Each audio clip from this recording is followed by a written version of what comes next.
ayogera ku njala eziringa eza sitaani n'onyiiga. How do you even wash down there? How do you even wash your knickers? How do you even peel matoke? How do you do the simple basic chores? Very good. With long nails. But they know how to use them. That's not extreme. So, but they know how to use them. Dorine, abasajja tebabuze. Abasajja webali. Yes, tumanyi mulimu bimukene bingi n'ebikejje bingi. Sorry to use the word, but je biri bingi. Naye, there are very good men around who are willing to provide, who are hardworking, who are only looking for brains, who are looking for people they can connect with. Okay? So I think he is looking for someone he can develop himself with. Either he's been dating these girls, have you?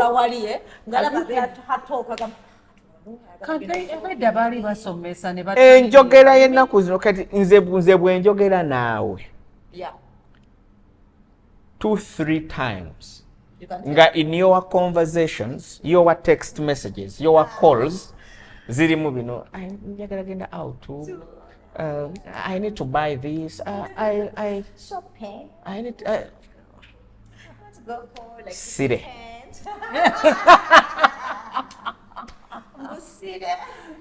And let me tell you, there are very many men who are like that. Yenga ajja kuja government D Saturday tugende tulabe rugby. Weekend plans. So ajje nenga ali mu kutestinga. Let's go and hang out with these rugby guys and girls. Naye kati ng'emboozi aba rugby gye banyumya is a professional mboozi. You've been there, you know. Yes, they are playing rugby. They are professionals. I dated a guy, he's a journalist, named rugby. I was forced to study. Asobola okwogera ku engineering, n'ayogera ku kapiira, n'ayogera ku rugby, okitegeere. Nagamba no. I think we don't also take time to study our partners. You know what, next month, why don't we go to the beach? Just, we chill. So now product beach. Ali mu kutestinga.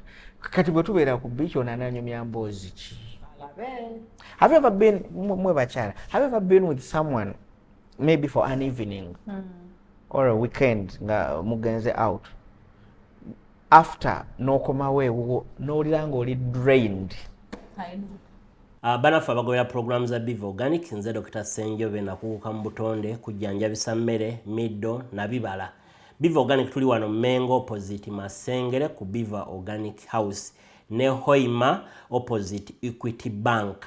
Olwanja kati twogere ku clove oil benefits ne clove tea benefits, mafuta ya kalafu oba gwe tuyita pirao masala nga bwolaba ku screen yawo. Fe ku Biva Organic tukolamu ka clove oil kano ne tukolamu n'amajani ga clove tea. Abantu abalina ekizibu ky'okuba nti owunya akamwa kakuyamba akadagala kano kalinamu eugenol medicinal component. Kayamba nnyo ku bantu abalina toothache ng'olumizibwa amannyo, tonyeza awali erinnya erikuluma oba senyesa akadagala kano ng'omaze otteekako toothpaste. Olwa eugenol benefits ze kalina ne nakyo anti-inflammatory, kajja kuyambako nnyo kendeeza belly fats ate n'okuspeeding up bile production mu abalina high cholesterol levels. Nze Dr. Senjobe.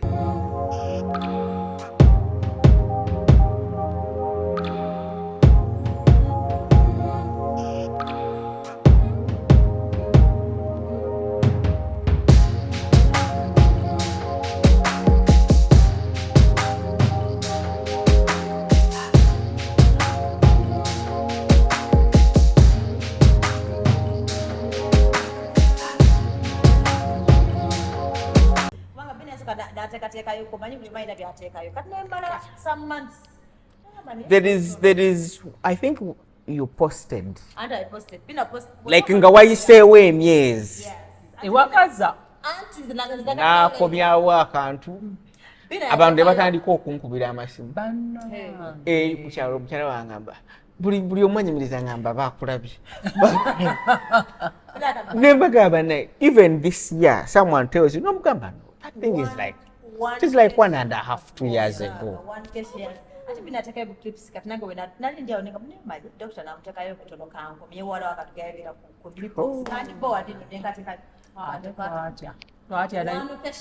Me, what really shocked me is that family tetuzalangako, but the way we rushed to check our and we were like, and everybody was like, so these people buy on sako, but either bajamu embuto or what? That's what Kasta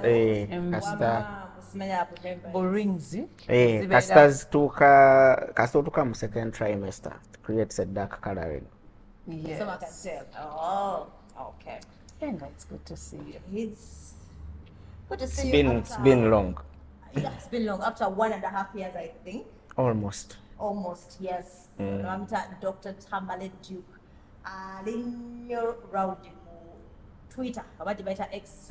Buli wensekayo ekintu agenda naavuma n'abakazi n'ogamba Sivuma mbeera mbuulirira obulira bw'otyo abasawo tebavuma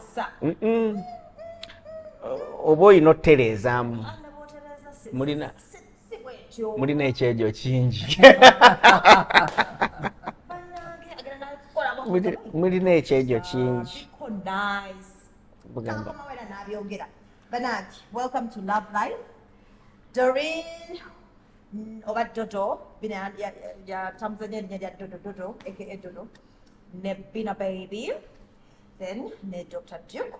And so Airtel, thank you so much for believing in us and giving us some money. So they have something new, Airtel Money Global Pay Card. So it's very new and very easy to use. So that was what you call this. Bobango is subscriber wa Airtel. Okay? So Bobango oli muntu ng'otambula nnyo oba ng'olina by'okola online bagamba osobola kikola wherever you are. Oba oli mu nsi ya USA, oba oli Europe, oba oli Africa, oba oli mu Uganda osobola kikola. Mwabagala okugula Netflix subscription osobola kikola. Abagala downloading music, blah blah, ebintu osobola bikola. Basically you can do anything, okay? Anything with this Airtel Money Global Pay Card. So kyolina okukola bagamba ogenda or downloading it. Ogenda ku Play Store or Apple Store, you download immediately. Ate bw'omala downloading, it's easy to set up. Dakiika 3 nga you're good to go. So the beauty about it, normal owulira nga omaze okupurchasinga nga oyagala transfer your money from the account to your phone, you can do it easily, very seamlessly, no charges. Yeah, so that is Airtel Money Global Pay Card, making things easy for you, my dear. Solange. Yes, when it's that time of the month, Bugambi, and you have cramps. Yes. Well, when you have a medical doctor around, I know. But the good thing is that Ainamuna Kahabo, so he's one of those Ababeda believing, yes, did Dakar Libera on Atene Habs as well as Vera. So there is also Solange. Some of you must have seen it either on Love Live, ku YouTube, Doreen Sasra. Naye nga tene mu pharmacy mweriri, so gwaliyo nga you have those cramps nga tosobola kukola oba n'okusoma ng'olina muwala wo nga tasobola kusoma, there is a herbal gye bayita Solange. Yes, syrup actually. Syrup, yes. Syrup. Then you kindly shake it, then you can use the kapoto n'oyiwamoko. I think they're just 3 zomira. Yes. Then give it about 5 minutes ojja kulanga pain egenze. Naye bagikolako research teyina side effects at all. N'ekirala tekitegeeza nti bw'ogimira obeera olekeddawo okufuna painful cramps. It's just helping you okubeera nga kidney yo buli ssaawa okubeera ng'omira empeke. Ate oluusi tukozesa strong mpeke ogenda kutuuka nga strong painkillers which are not good. By the way, that's very true. Which aren't good. Most of us don't even detox. They say you have to detox. Gamba ne bwe tukozesa painkillers nga ziri very strong, otuuka ewa doctor n'alikuwa nga tekyakola anti pain tolerance are increasing. So the two problems who pain. Yes. I've seen women who come with extremely painful periods. dysmenorrhea, very painful periods. Nga ne ku mirimu gye babamanyi, when it's that time of the month, They don't even work. they don't work. They have to stay home 3, 4, 5 days. Endometriosis is even And with worse. endometriosis and PCOS and other things. So, Even PCOS. yeah, some people with PCOS get severe pain. So, Because what is PCOS? polycystic ovarian syndrome. Those Yes, things. but they cannot. Yeah. So, of course, when you take painkillers, they go to the liver. Yeah. And some people who get liver transplants, it's because of overuse of painkillers. But no, me, I used to think it's the kidney.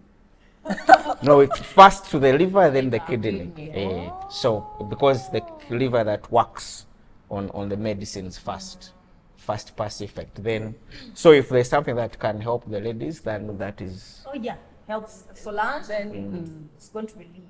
And So so then it's actually herbs. certified, so Yes. it's approved. So basically, a pain relief, guys. So Yes. tolowooza During kamera that time of during life. that time of the month, kamera noloza muno ngena kamera before nedda mukwa. Until you're in that time. So Solange women's serum. And when you're feeling pain, severe. Contact Syria. Totally cool. May shock over baby. What is may shock? But I have a Feeling it must be an abbreviation of his name. No. The abbreviation of my name is the other way around. It's Elamat, Tamale. That's a story for another day. Yes. But you've dealt with Elamat before, because we also manufacture drugs as Elamat. But Meishoku is a really Japanese word for full of life, you know, everything that's green and beautiful. So that's what we are. Because I'm saying, You're full of life. Yeah. because I'm saying modern medicine, there is also Yeah. herbal medicine. Yes. And homeopathic medicine. That one is what? Homeopathic medicine is medicine that originated from Germany Yes. and then traveled throughout the world. It's very pronounced in India and other parts of the world. So we have it here as well. Actually, Dr. Edith is a doctor of homeopathy. She did her 5.5 years degree in medicine, homeopathic medicine. So yeah, we have that medicine around. It helps with what? Various conditions. Yes, we have painkillers in homeopathy, we have flu medicine in homeopathy, and many other That's conditions. why I've gotten for allergy. Eh? Yeah, so we have those. We have, like you've seen, we have a lab. Yeah, and I was also going to be shocked. Yeah. Like I was going to say, talk about your place. It's beautiful. Yeah. So we have a lab. We have, of course, where we check from the heart, ECG and echo. Then we have, of course, an observation room, a waiting area, and the like. So what we wanted to do was to bring traditional medicine into the limelight, as in nothing to hide. Okay? What we do here is we get the best of all worlds. So the best of diagnostics in the lab, in the ECG, echo, so we check and get to know. Okay? Then the best in modern medicine, if it is what is required for you, Yes. conventional medicine, you'll get it. Then the best of the herbal medicine, Yes. and then the best of homeopathic medicine. Then we also do tests for people who are traveling, medical fitness certificates, and the like. So what we do here is, when a person walks in, we give them the best of all worlds. So if your condition will best be handled by homeopathic medicine, then the doctor of homeopathy sees you and gives you what will work for you. If we need a combination of conventional medicine and alternative medicine, by the way, we call it alternative medicine, but it is actually the true medicine. So that's the story for another time. But that's how it is. For example, you might take Coatem or Lumatem or the others, and then Instead you of forget. Muruza. Then you forget that when you come and I give you my each cup of Artemisia, you say, "I have tebikola." Kumbe Lumatem, Coatem, bichi bamukenera mu kiri ekimera kyenkuwadde. It's from Artemisia. So what we do here, we get herbs and products from different companies that most of them are registered by NDA. So we have different products and then we use those ones to treat. Kati, another thing kyenjagadde is that muyigiza n'abantu okufumba emmere. Yeah. So we have a pantry and a kitchen area. So we don't just talk about that. Yeah, that's right. Actually, what we are doing, we've gotten a place elsewhere. We are setting up a house where we are taking on people and keeping them there for 3 to 4 weeks, training them on what to eat, how to eat, when to eat, and then incorporating the exercise. Because it's one thing to say, Dodo, go and lose weight. You have to do this, and that. It is overwhelming. Yes. But then if you stay with people of the same mind on a retreat, a getaway, then you by the time you leave, you know when to eat, what to eat, how to prepare it, and the like. And then the exercises to do, if you actually need the exercises, then the heart has been checked and you're cleared for exercise. Your blood work has been done, and it is ready and all of that. So not just say, no, you need to lose weight, go and exercise. Oh, this is good. You check the heart of your medical doctor. So, and people always, they always tell those that are going for fitness to always pass by either hospital, check your pressure, your blood. Yeah, there's a fitness gym we've worked with now. We've just signed an MOU with them. They require the people who go there for exercise to first get clearance. Omuntu asobola okutuukira awo mu gym ate bagenda bugenzi waliwo omuntu muwala muto nno namulabye ng'alinga ali mu bamulaze ng'alinga either ali mu late 20s bw'atyo oba early 20s yabadde ali ku treadmill n'akutuka n'afa. But some people are assuming she might have either you're working out either ng'alina enjala ate n'akola intense workout oba bwe yanywedde energy drink ate ng'alina enjala. They are just speculating. naye abakati abakola exercise abakulaba bannaye wandegadde bagambe kibi kye balina okukebera. No, it's important before you begin exercising. For me, it's my story. I was going to bed. That was when 2013, 2014. I was going to bed around midnight. Nenkola Abasinga. Wanji? Yes. Nenkola Abasinga. Nice. Yep. Nenkola Abasinga. I was very fat. Nali munene. And nenkola Abasinga. Of course, my wife narwana netuka mu ddwaliro Mulago. The medicine is supposed to help me. I think it was nitroglycerin. It wasn't there. It costs only 500 shillings then. It's not. It wasn't there. But there's a friend who came in and helped me. He had just finished his surgery, and then so he came and helped me. And then the following day, to do my tests, they were horrible. Everything was through the roof. So when they tell you, tulibasa olaganti, simanyi omuntu ng'agenda funa heart attack, awulira obuntu nga bumufumita ku mutima biki, obwo bwangu okwogera. Naye olunaku bw'oli bufuna, lw'olimanya nti byaddala biruma. Yeah. So I think I weighed about 102 then. Ate ekisesa bwe nali nkola masters yange, research wange yali ku health related physical fitness. Naye nga nze siri Bagama BMI.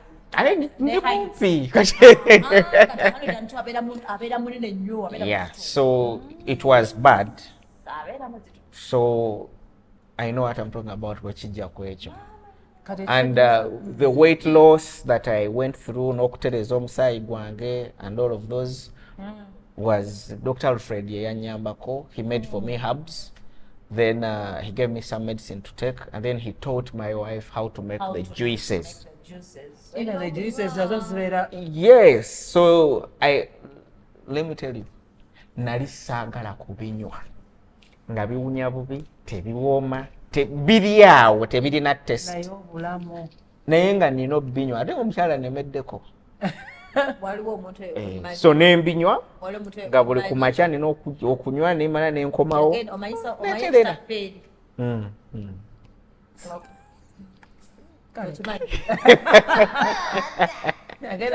Tusaba nnyo Mukama. But I take ekitaffe eri almost every 2-3 days. Apakinga emmotoka ye ng'amanyi waliwo ekiwunya mu mmotoka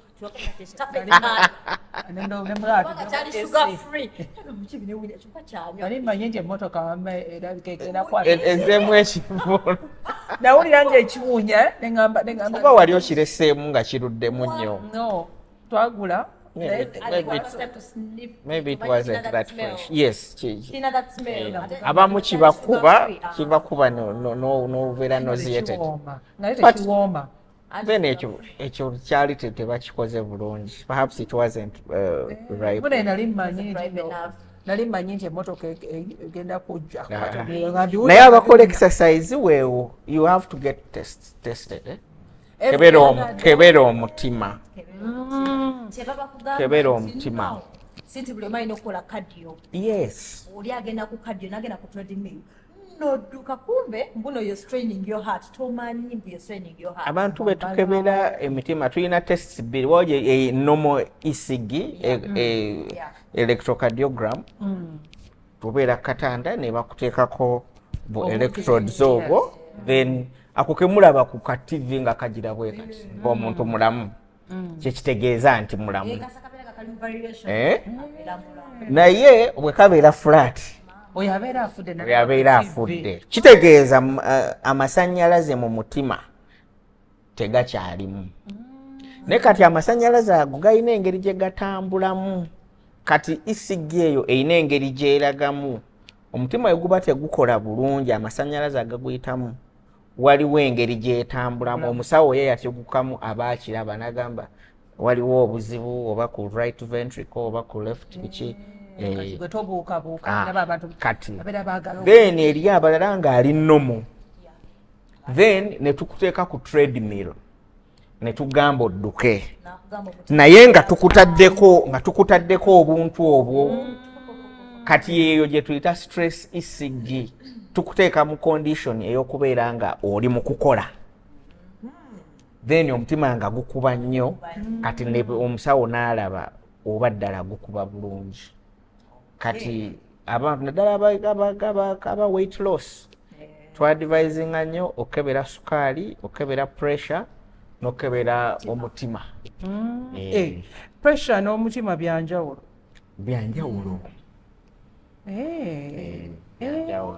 kadodo yali akebedde awoteekawo ne ssente naye atandise butandise nagendako ba Dr. Kasene at least okwasooka not twice manyi I've attempted to lose weight twice and I've lost this time round to sagende kubanga my mind I feel like I'm normal. I'm still normal. naye weepimye nkulabye nali 105 nkujjukira nga tukyali ku Bob FM. So kati right now Now it's a nagenda nakula BMI twice nabagamba ngandi health but they told me what to do manyi bagenda nabakugamba nti you actually how old are you bagamba nagamba kimanyi ku myaka jo oli mu 30s but olina omubiri ogwa 70 yako nogamba no way ne bakutiisa nogamba 70-year-old bagamba you have knees of 72 knees of a 80-year-old nga amavivi gonna mafu naye ng'ate bakulaba oli muto naye nga nizo za myaka mirala kati oli wagira n'akugamba mbugenda okola exercise naye nga ku weight yo bw'otandika okukola exercise amavivi gonna ogenda gonoona you're going to crush all the knees and the ankles. I don't know why gym tezibeeramu n'abasawo. It's a business.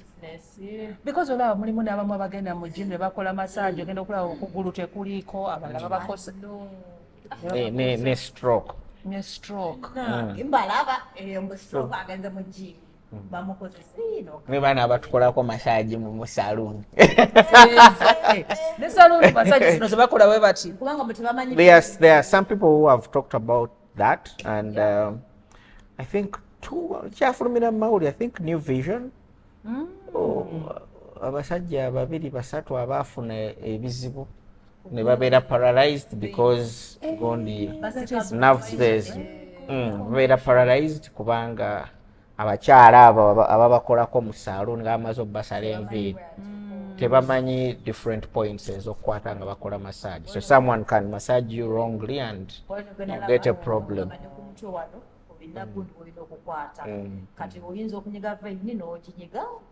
But government had come up with that program eyokusomesa cosmetology and what not is a DIT.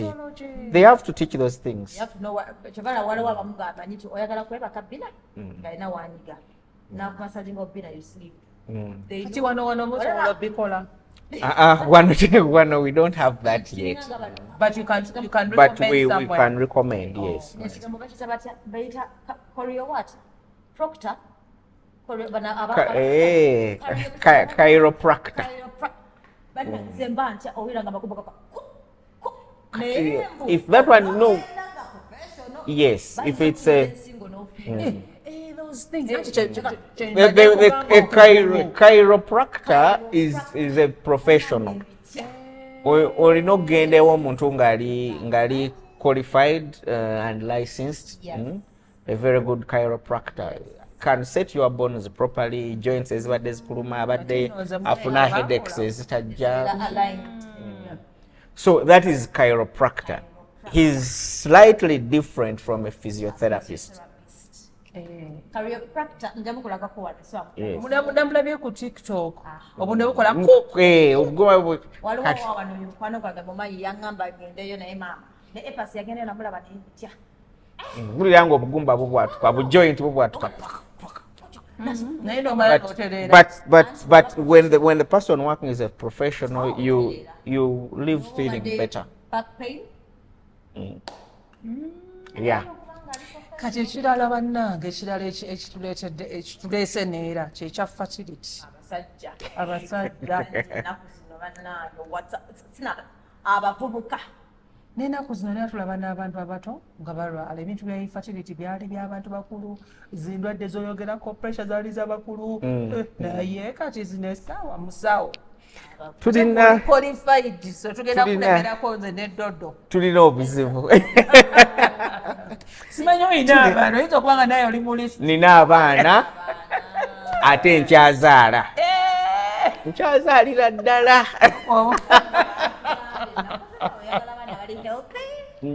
Twanonyanga bakugamba nga noonya abavubuka be balina healthy sperms. Yes. These days bakugamba noonya abasajja abali above from 40 and above.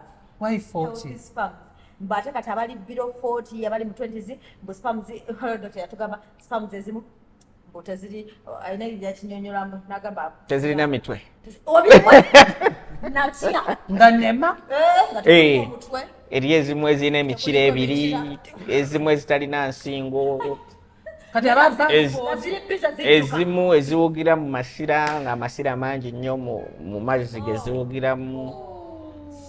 Eriyo kyokka nga bavubuka amasira agavuddewa babeera n'amabwa wansi baba n'ezi infections ne batazitreat.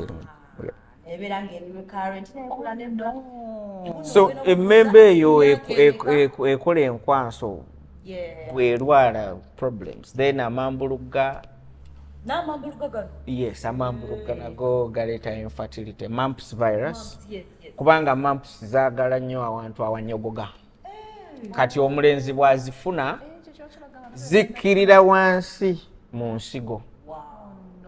Ensonga lwaki mu basajja ensigo ziri wansi kubanga okukola enkwanso omubiri gwetaaga nga temperature ey'ensigo eri wansiko ku y'omubiri. So bwe tubala nti omubiri roughly normal body temperature is 37, it is not really 37 kubanga ekyuka. Wano ku mutwe it's slightly different, mu kifuba is different, ku lubuto, ku magulu. So we get the average, it's around 37 degrees Celsius.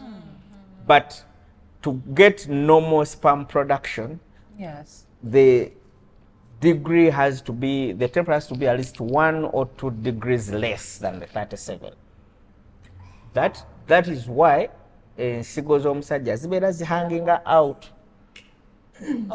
Zisobola okukola sperms ennamu nga zitambula bulungi. Ekigezo bwe zibeera munda obeera bulemu kati obalaba omwana bw'azaalibwa kasita confirmingibwa nti mulenzi omusawo amuzaalisiza midwife kyasooka okukola kukebera kisawo ekyo ensigo 2 mweziri bwe ziba teziriimu banga mulimu emu alina okunoonya ey'okubiri. Yes. Era tuwebaliza Mukama olina okwebaza mukadde we yakuzaala kuba bwe yakuzaala baakukebera ne bakebera omutwe olina amatu olina ennyindo olina amaaso olina emikono engalo kweziri ne bakyola akaana ne bakakyusa bwe bati ne bakakebera ne bakola kibe. So until they see nti ensigo 2 mweziri then so bwe ziba teziriimu ng'omusawo akuzaalisiza bamugamba bw'aba tasobola kukikola nga ayita abasawo banne abamusingako nga balaba engeri y'okuyamba omwana. So nawuliranga amambuluga gano nga bagamba omuvubuka kasaba nga yalwalako amambuluga. Otuuka n'omukebera tubafuna musawo sizaala musawo ki n'omukebera nga tunamukebera n'omubuuza we have a very long tulina fomu empanvu gye tubuuzizaako abantu nga bajjuzaamu.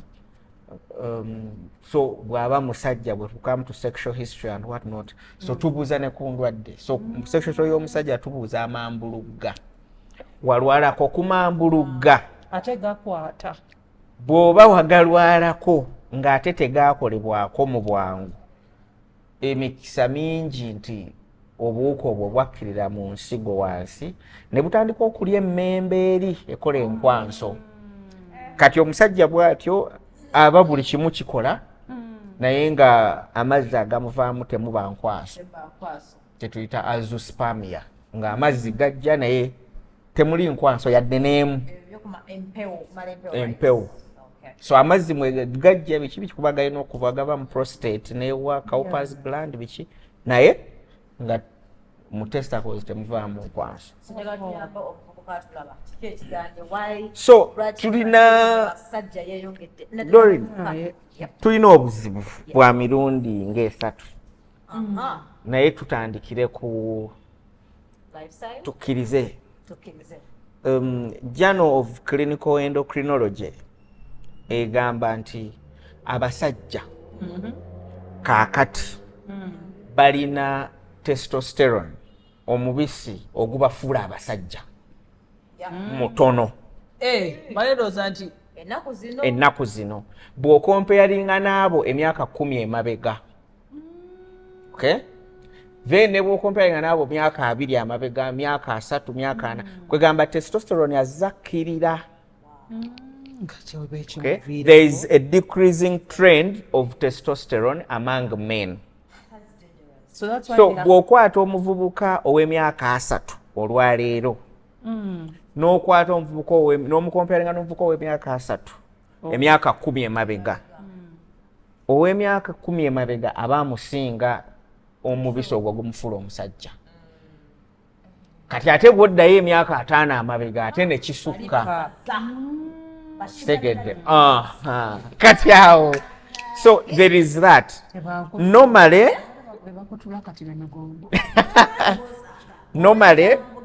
kati kyetutunuulira n'ogamba nti obuzibu obwo tukimanyi normally testosterone akendeera nammwe abakyala mumulina kubanga ava ensigo ze zimukola ne adrenal glands naye testosterone atuyamba okukola omusaayi okubeera ne muscles okubeera n'enviiri n'ebirevu n'amaanyi gonna normally to be then n'okutuyamba okubeera focused okubeera ne mental clarity.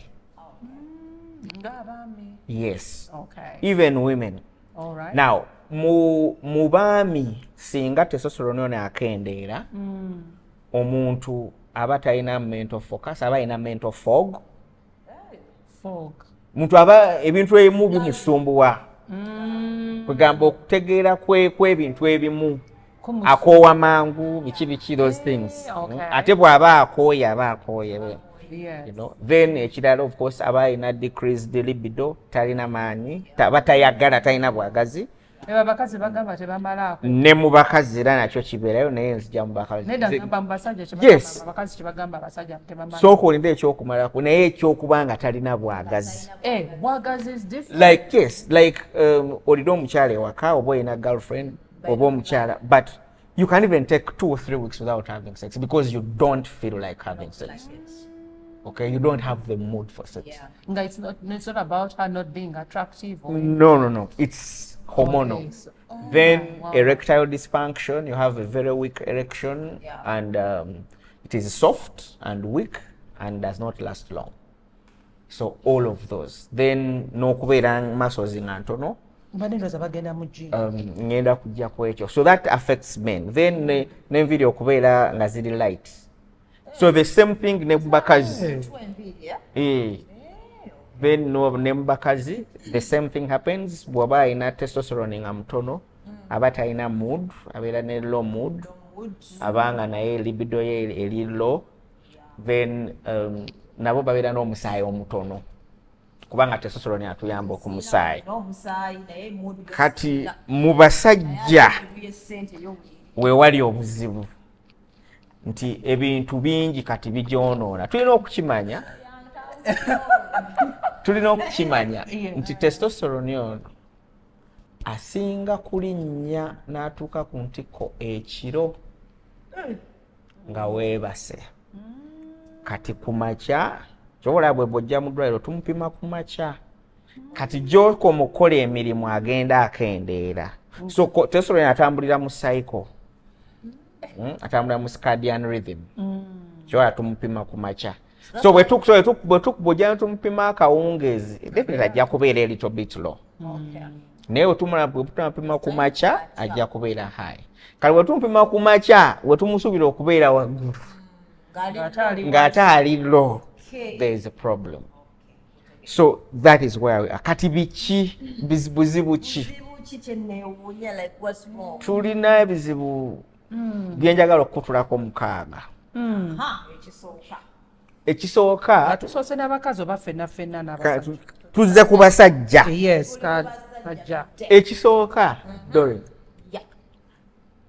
bina baby embeera y'ennaku zino gye tutambuliramu abasajja tebakyakola bintu bibafuula basajja they are no longer men they are no longer challenged no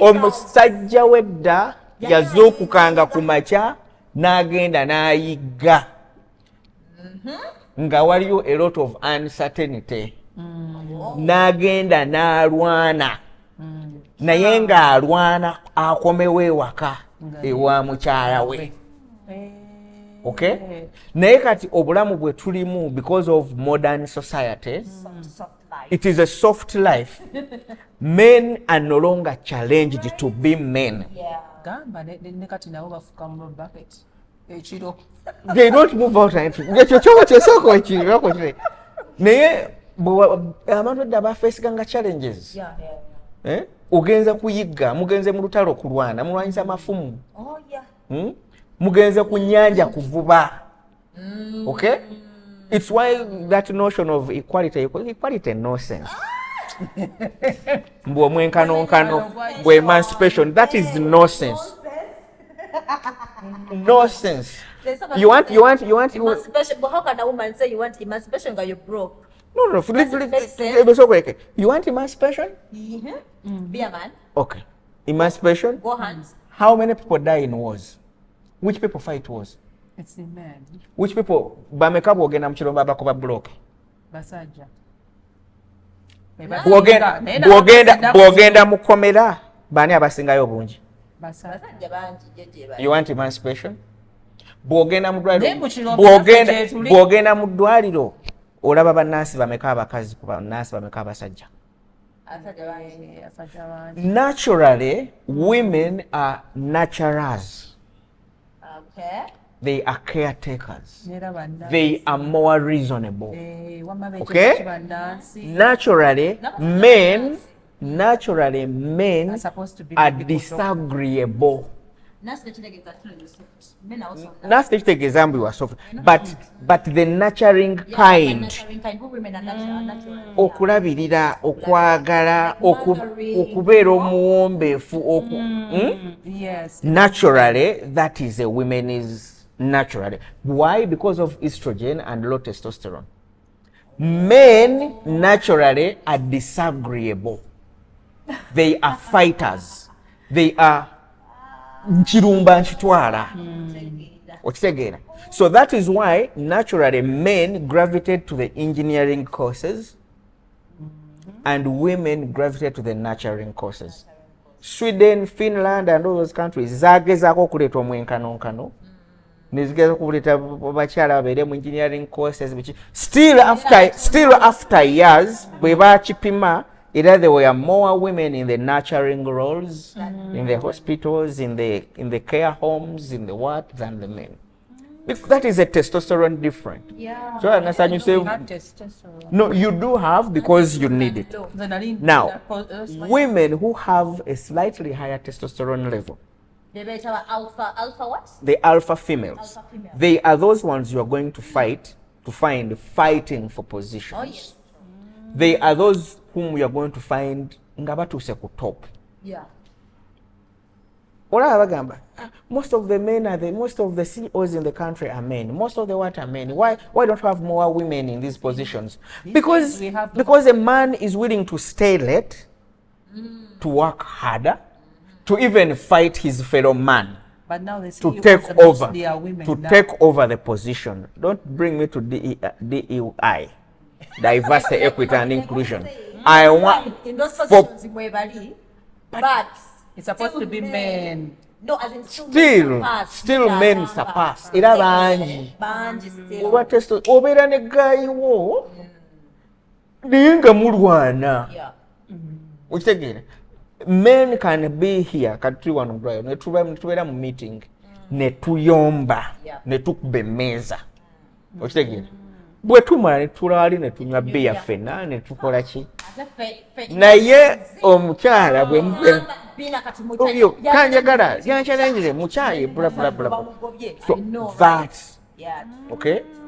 So they are not good leaders. No, you are very good leaders because you lead with their heart. No, I understand when it comes to those tough But positions. the tough, Yes, tough positions. We are not. a man will stay late. Yeah. It's why muchula kino buli kiseera nti the woman sacrificed her marriage, her home for a career. You say sacrificed. It's a job.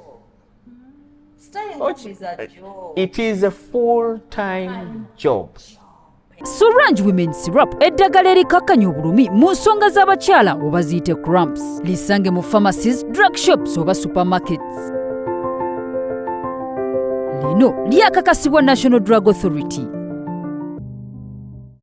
Yeah, when I go back home, I want my wife to look after me. That is her job. I'm her number one priority. Then abana baddeko. That is how it's supposed to be. The first baby. Yes. Bali. Naturally. Now, when a lady leaves her home and gives, I'm sorry to say this, but it's reality, and gives her home to a maid. Definitely reality. True. I'm not saying women should not work. No, that's not my point. But They must work. They have to work, but then balance. Because today, being to which we and all. But when they do work, yes, sorry. they shouldn't forget. Forget their role. That is if they are married. Tulabye nnyo ku Twitter ebigenda maaso. Marriages are breaking left, right and center. Kubanga yafumba emmere yateekayo amazzi yakola ki. And Naye ati munnaye ssente musaayi bannange. Mwamba penziganye maa tekuli ssente. sente Pagira go. sente nnungi. Maybe let me tell you a trend. That I have seen, especially in our traditional circles.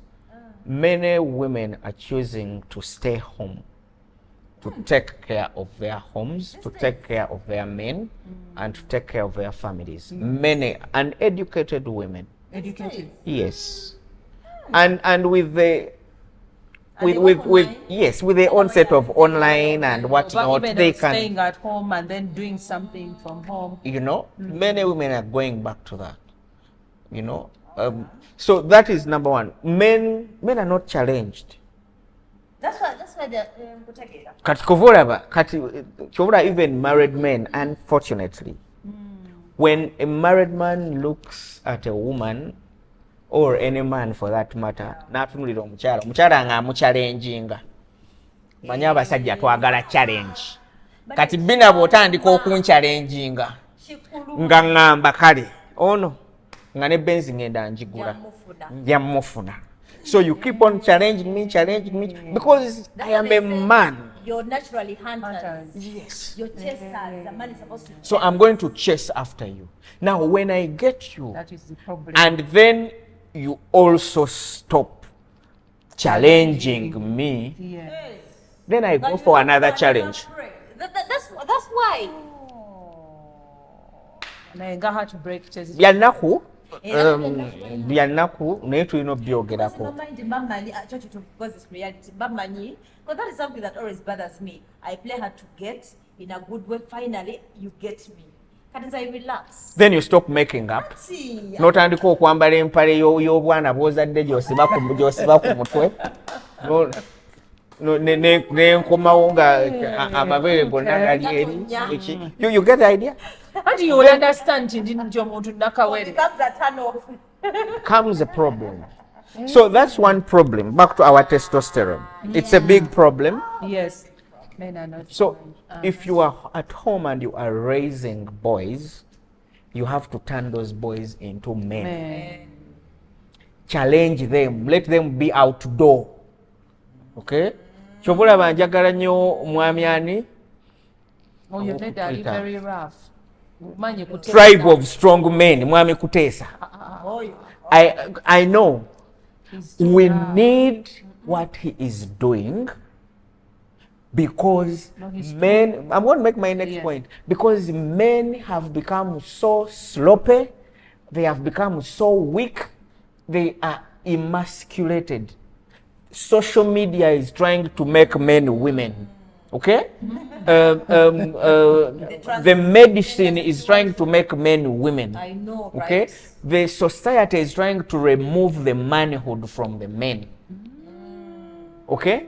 And men need to stand up and fight Do you know actually, for what it means to be a man. it really bothers me, no, Saga, that you are dating a man who actually. Tujja bali mu kwesiga lipstick, Exactly. tuli mu kinaabiro. Who spends more time in the mirror than you, the woman? You get perturbed, Dogamba. No way. Please. But what is wrong with that? Me, I want somebody who smells good, who has very nice, who is But clean. okay, what you're saying? Yeah? You want somebody who looks. You want someone who looks like a man. That is okay. N'ekyennyanja ekigasiibamu kiwunya. What Nange. I'm saying is that I don't agree with a man. Nange sigani. Newabanga alabika bulungi, you are in the mirror more than me. That is unacceptable. That is too much. That you're ever like this. That is too much for me. I had a challenge when I was marrying. Nagenda nengula engoye. Engoye ze nagula esaati za black, empale za black, t-shirt is either black or white. Empale za black. Amakoti ga black. So I had gone with a colleague, Lois. So Lois nakubira mukyala wange. Shine. Oh no. Tosobola kukkiriza bino. So they made decisions for me. It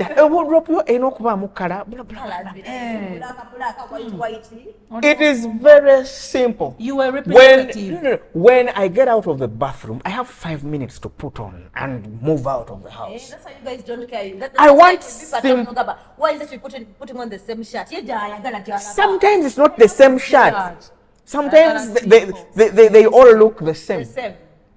they're all black. Kubanga kinyangwira. I'm not going to spend 40 minutes simanyi ene saati egendera ku ngatto ki. Simanyi ate guno omusipi gubadde ki. Munanga you're representative of the family but wali kulaba nga oyambadde mulaba tulaba mukyala wo takola mulimu. Otegera kye nkugamba. It is different. So now that is where the lady's role comes in to try and put her man in a certain order, okay, when it comes to all of that. But as men, that is something. Of course, as a woman, you need your man to leave home, very smart and all of that. But then at the same time, you don't want your man to leave home and everyone is looking like, is this guy married? Or is he married like to a woman who is like a wife who is a woman? Or like, you get my point? I get you. So that element, if you're raising boys, turn them into men. Because when men are challenged, their testosterone increases. Oh, okay. If they are not, the second bit is we have talked about stress. Stress is a big problem because when you're stressed, there is a hormone we call cortisol, the stress hormone. It affects what we call the HPG axis, the hypothalamus pituitary gonad axis. Nti tulina mu bwongo bwaffe mulimu centers bbiri, hypothalamus ne pituitary. Kati hypothalamus bwezaala omubisi nekutwala mu pituitary, gwe gugamba pituitary nti owaaye sindika obubaka bugende ku testicles zizaale testosterone. Okay? Then testicles bwe zikola testosterone nga byokajja ng'okola ekifuba ng'okola ebirevu ng'obeerawo ng'omusajja.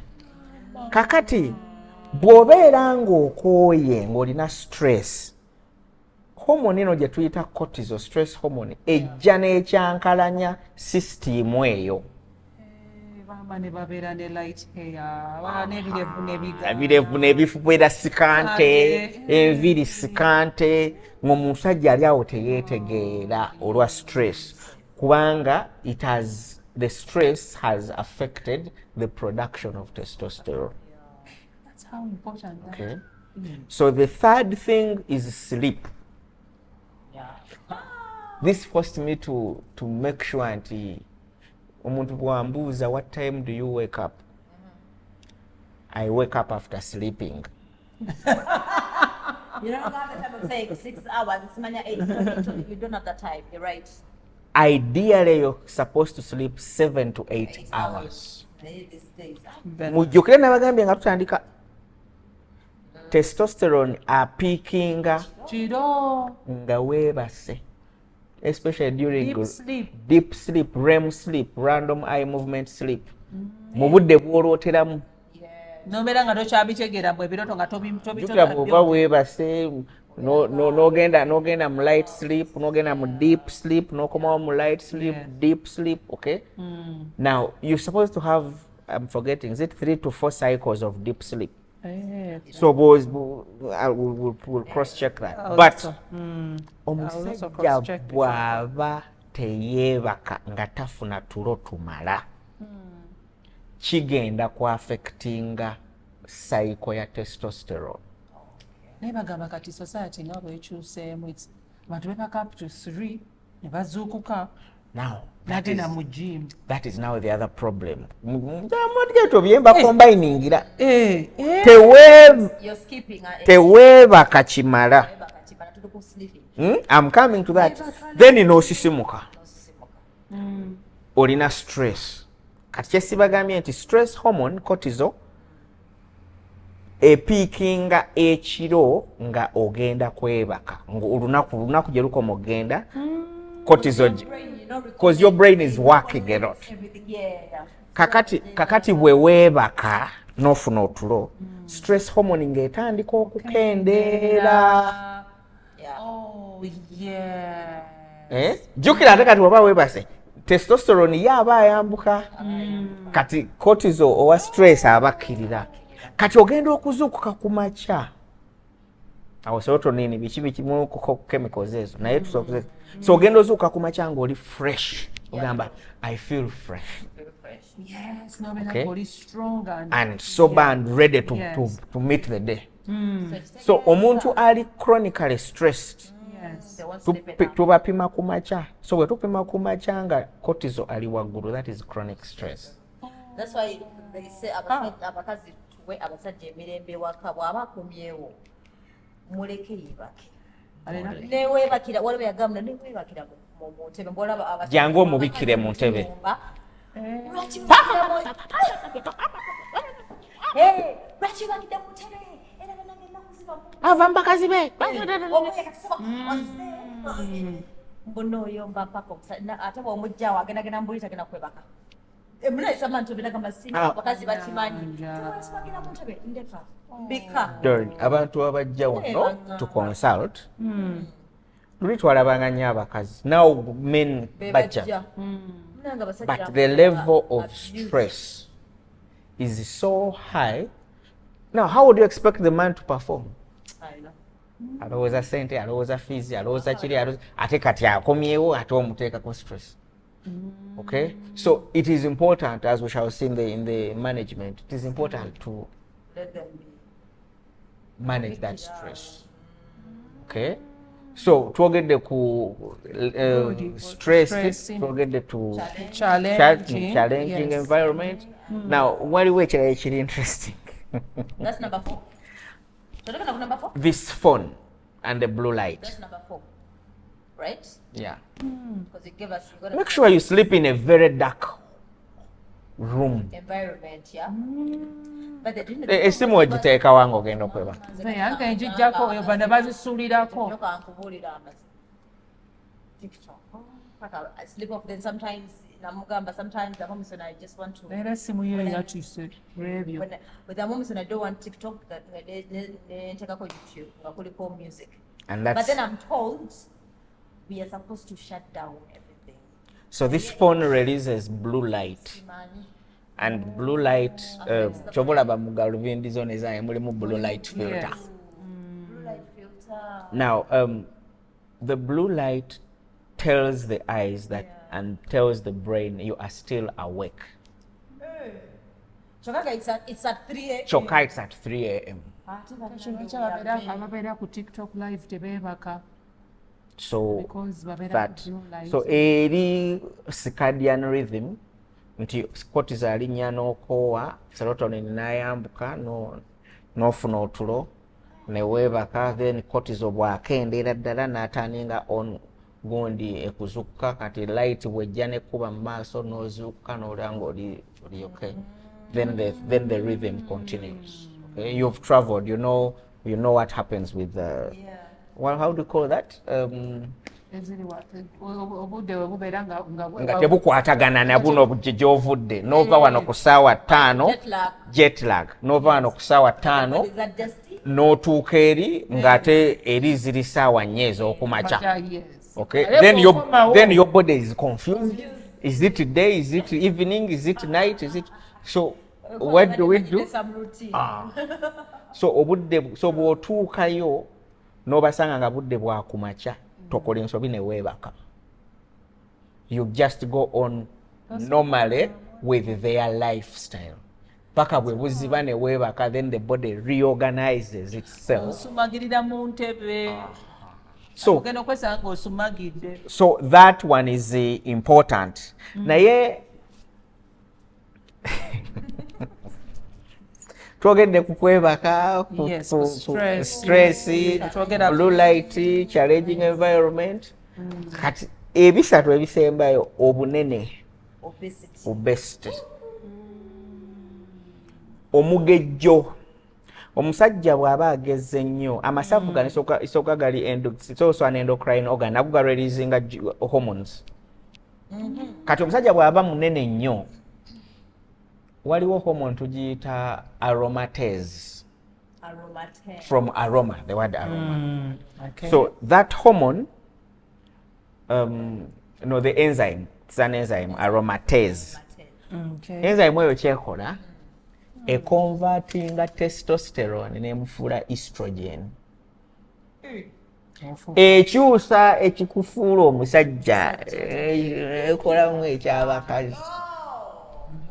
So you've seen man boobs, eh? I know, right? Yes. And then they also get breast cancer at times. So, so obesity leads to that. Okay? So enzyme eyo convertinga testosterone negifuula estrogen. My wow. So omusajja toyina kubeera Only that.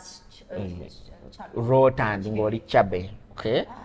They tell no, it's okay, I'm plus size, blah. No! You're sick. You have money, no. No. No lubuto. I'm coming to that. Now, which brings us to alcohol. Such a ton of beer. Alcohol. Terrible. Alcohol also interferes with that axis I talked about. Hypothalamus, pituitary, and the gonad axis. Nebeeranga tekola bulungi, so testosterone nakendeera. Kakati nno mbigatta. Kakati bwe tuvaawo omuntu anywa nnyo atuuka n'afuna kye tuyita fatty liver disease. Ekibumba kitandika okujjulako amasavu. Ate nga batugamba walaja.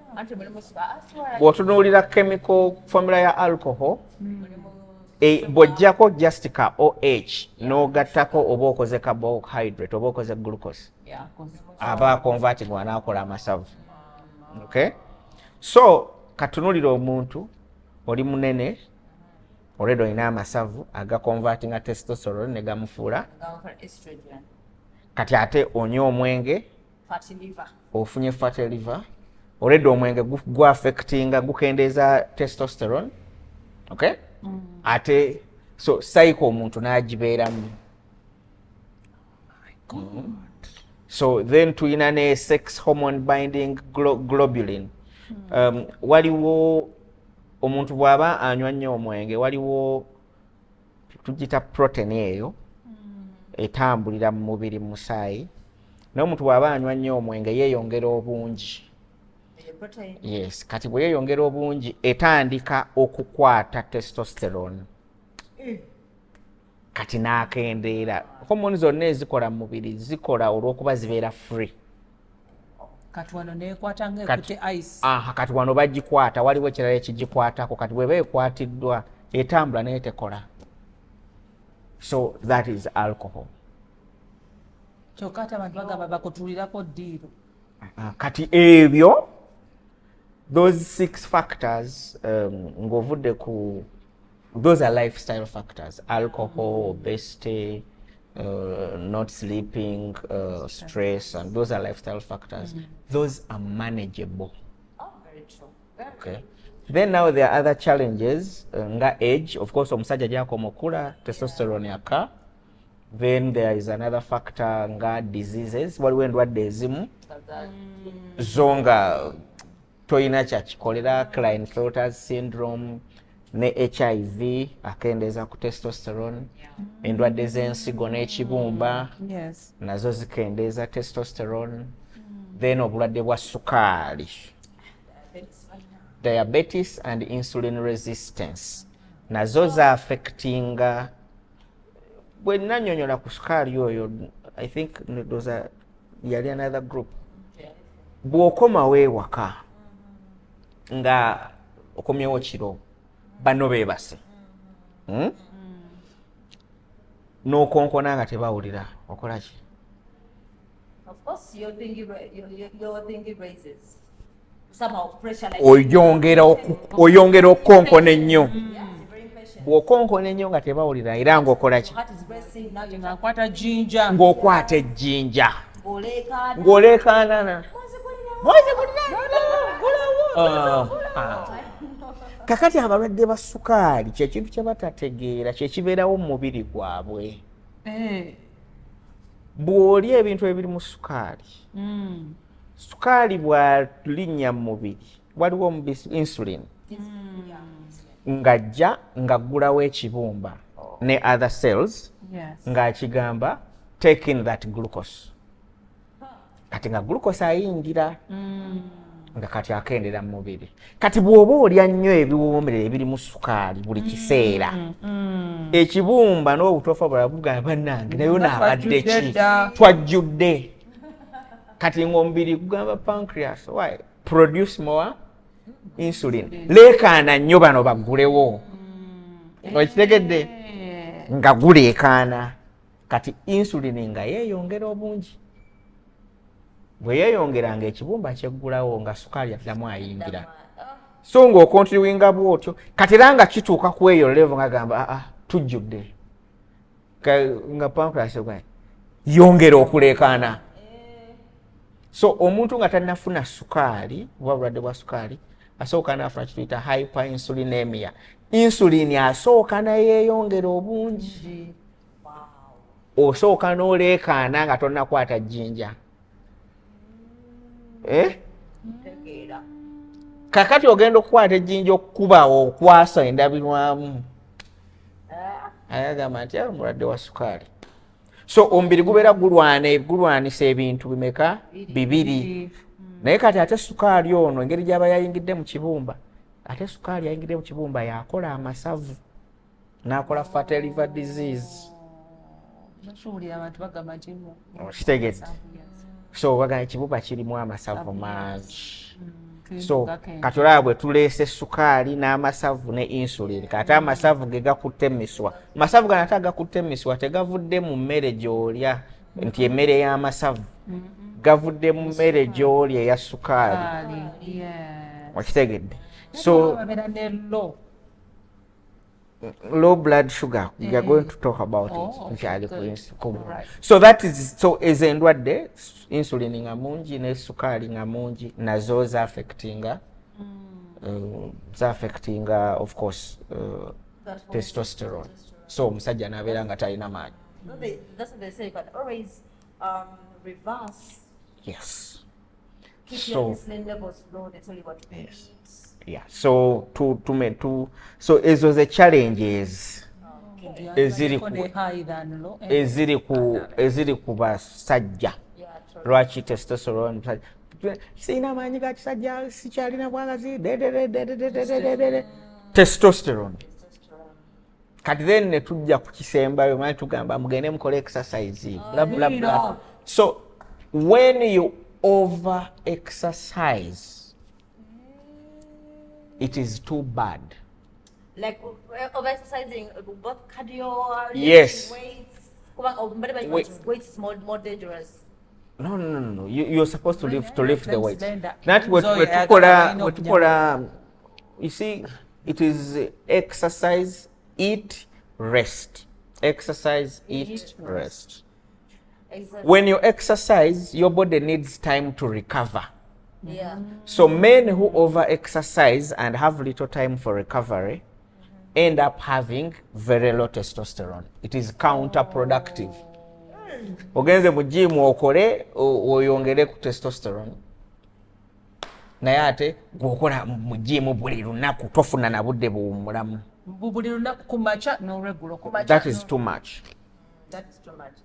That's too much. When we are in gym, you don't build muscle in the gym. You build muscle outside of the gym. What you eat, yeah? Musisi bw'ajja n'ayuguumya ekizimbe kino n'akisuula. Bw'oddamu okuzimba, okizimba otya?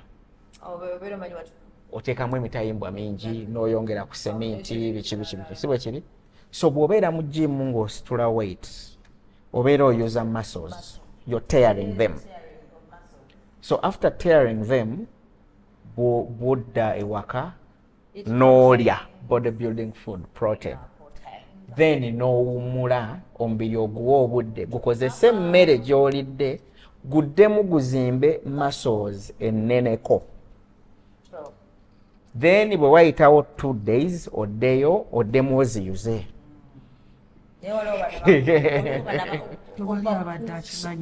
So that is simple. It is simple science. No, but they don't tell. So when It you must be very few. when you overwork, it is a problem. Businessman. So must get up I can't tell you my things. So gym membership. Yeah. Already that's the membership. If you pay gym membership, then you want to go there every day. If it's convenient, okay. But I need to be to the gym 2 to 3 times a week. Yeah. That's okay. The other times I can walk, I can jog, Do cardio. I can be at home and do pull-ups, I can do push-ups, I can do squats at home, I can. So how about these ones who over push it and take the So from there, which brings us to that one. that one? The ones who use steroids. Steroids. Oyagala kola muscles nene. Ebanywa bishakes mangu nyawo. So the protein powders, whey protein and whatnot, pre-workout drinks and. So they are good for some people, especially hard gainers. They are what we call hard gainers, men who find it difficult to put on muscle mass. They use a lot of the protein powders. Some of them are good. They contain BCAAs, branched chain amino acids, which are good for building muscles. But there are those who overdo it. Nezikuba kidneys. Then abamu they overdo it. You can remember bakusomera bakugamba they even measurements for you overdo it. Yeah. No kola empiso no nyo because you want it so fast. Kakati no lokala aba parts ezimu gazizigeze bina. Tona no wagejja obugere ne obugulu nga bulinga obwa John Bravo. Ojukira John Bravo. Nga munene bwatwa kulenga obugulu bulinga obutyo obukuba nankasi.